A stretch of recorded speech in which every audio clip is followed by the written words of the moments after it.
शांतिनाथ दिगंबर जैन मंदिर हरिपर्वत में चल रही श्री पार्श्वनाथ कथा के दौरान भगवान श्री पार्श्वनाथ का जन्म कल्याणक महोत्सव मनाया जा रहा है। महोत्सव के दौरान भक्तों के माध्यम से सुंदर झांकियां और प्रस्तुति पेश की जा रही है। तो वहीं मुनि श्री 108 प्रणम्य सागर जी महाराज के श्रीमुख से भगवान के जन्म कल्याणक महोत्सव की कथा सुनाई जा रही है।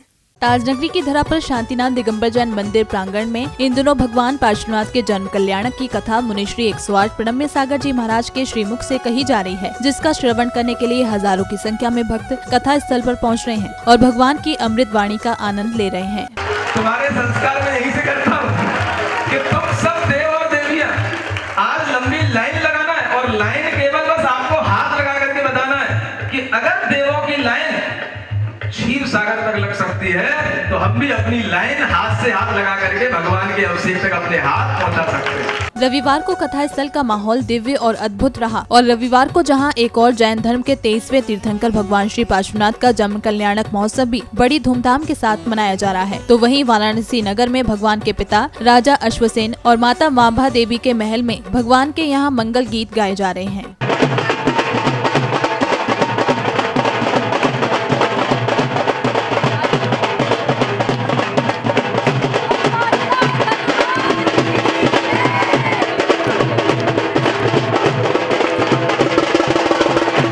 रविवार को भी श्री पार्श्व कथा की शुरुआत मुनिश्री के पाद प्रक्षालन और संत शिरोमणि आचार्य श्री विद्यासागर जी महाराज के चित्र अनावरण के साथ हुई, जिसके बाद मंगलाचरण के माध्यम से मुनिश्री की वंदना की गई। जब इंद्र दिन भर भगवान के अभिषेक उनके न्यमन की तैयारियां करते हुए उन्हें सुमेरु पर्वत की ओर ले जाता है, ऐरावत हाथी पर बिठा करके स्वयं भी उसी हाथी पर बैठकर के वह उस बालक को जब ले जाता है तो वह दृश्य बहुत ही अद्भुत होता है। ऐरावत हाथी ही अपने आप में अद्भुत है। सौधर्म इंद्र का उस पर बैठना, विक्रिया शक्ति का जितना अद्भुत प्रयोग देव के माध्यम से किया जा सकता है वह इस ऐरावत हाथी के रूप में हमें दिखाई देता है।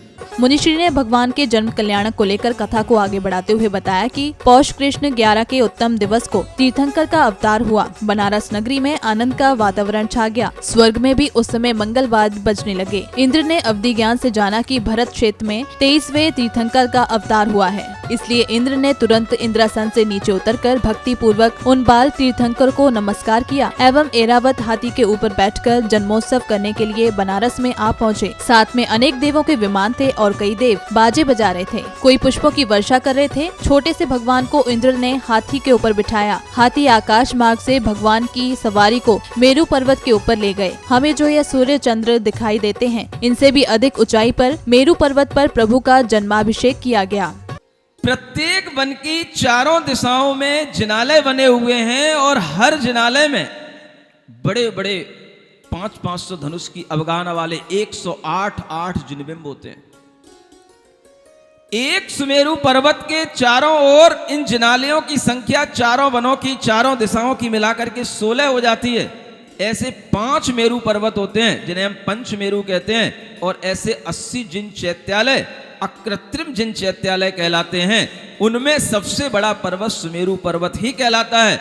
और जितने भी तीर्थंकर, चाहे भरत क्षेत्र के हों, चाहे ऐरावत क्षेत्र के हों, चाहे विदेह क्षेत्र के हों, सारे तीर्थंकरों का जन्म कल्याणक इसी सुमेरु पर्वत पर मनाया जाता है, जिस सुमेरु पर्वत की हम आपसे चर्चा कर रहे हैं।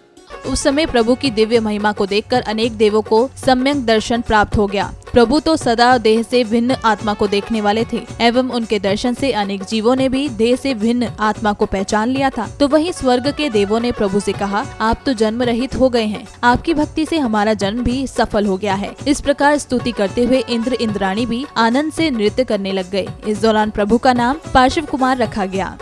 अगर भरत क्षेत्र में किसी तीर्थंकर का जन्म होता है तो वह ईशान दिशा में जो शिला बनी हुई है, पांडुक शिला, उस पर उन भगवान को बिठाया जाता है। वह स्वर्ण की बनी हुई होती है, 100 योजन लंबी, 50 योजन चौड़ी और 8 योजन हाइट को लिए हुए होती है। अगर किसी भी क्षेत्र में उन ऐरावत क्षेत्र के तीर्थंकरों का जन्म होना होता है तो उनको नैऋत्य दिशा में जो शिला बनी हुई है उस पर बिठाया जाता है, जिसे रक्त शिला कहा जाता है। अलग अलग तीर्थंकरों के बैठने की अलग अलग शिला उस पांडुक वन के ऊपर बनी हुई हैं। जन्माभिषेक के समय उछलने वाला दूध के समान जल का प्रवाह तो ऐसा दिखलाई दे रहा था मानो क्षीर समुद्र भी उड़कर मेरू पर्वत के ऊपर प्रभु के दर्शन करने आ गया हो। नीचे मध्य भाग में प्रदक्षिणा करने वाले सूर्य चंद्र तारागण मानो प्रभु के चरणों की सेवा करने आ गए हों। इस दौरान शाश्वत दीपकों के द्वारा प्रभु की आरती करते हुए नजर आए।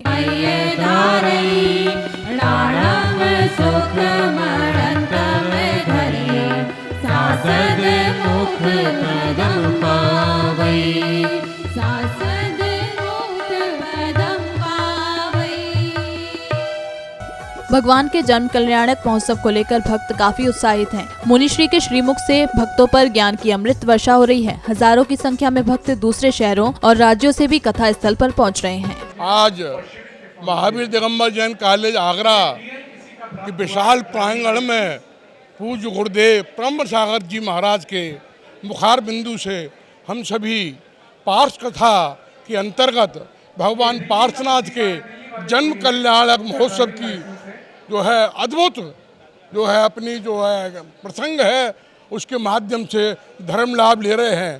पूज्य गुरुदेव ने किस तरह से भगवान पार्श्वनाथ को सुमेर पर्वत पर जो है इंद्र ले गया, किस तरह से भगवान का महा अभिषेक किया गया विशाल कलश के माध्यम से, कैसे वहाँ रत्नमयी शिला के ऊपर भगवान विराजमान हुए। ब्रह्म सागर जी महाराज के सानिध्य में जो प्रोग्राम चल रहा है वो हमने कभी सोचा भी नहीं था। आज तक के इतिहास में इस तरह का चौमासा आगरा में पहली बार हो रहा है। हर पूरा आगरा की जैन समाज क्या हिंदुस्तान की समाज मोबाइल के मार्फत इस तरह से इसका उपयोग कर रही है, आनंद ले रही है, बहुत अद्वितीय है। और इस मैं तो अपने को सौभाग्यशाली मानता हूँ। मैंने तो सोचा था 1 दिन 2 दिन का प्रोग्राम होगा, लेकिन 5-6 दिन मुझे इसमें सम्मिलित होने का मौका मिला। आज हमारे जो तीर्थंकर भगवान पार्श्वनाथ जो बनेंगे उस बालक का जन्म आज हमारा हो चुका है, जो कि बामा देवी के पुत्र और अश्वसेन के दुलारे का जन्म हुआ है। कल तक जो है गर्भवती क्रियाएँ बताई जा रही थी, जिसमें कि माता ने सोजे स्वप्न देखे। आज जो है माता ने बालक को जन्म दिया और सौधर्म इंद्रों के द्वारा आज जो है 1008 कलशों से उनका हवन किया गया। और यह आज वातावरण पूरे जो है पूरे मंडल के अंदर बहुत ही अति रमणीक वातावरण रहा, जिसमें कि सौधर्म इंद्र तथा उन तमाम तरह के इंद्रों ने क्षीर सागर से जल ला करके भगवान का अभिषेक किया। आज मुनि श्री 108 ब्रह्म सागर जी महाराज के सानिध्य में परम पास कथा का सुनाई गई। उनके सानिध्य में आज श्री पार्श्वनाथ भगवान का अभिषेक किया गया बड़े धूमधाम से। बहुत अच्छा लगा। ब्रह्म सागर मुनि से सानिध्य में अभिषेक कराया गया।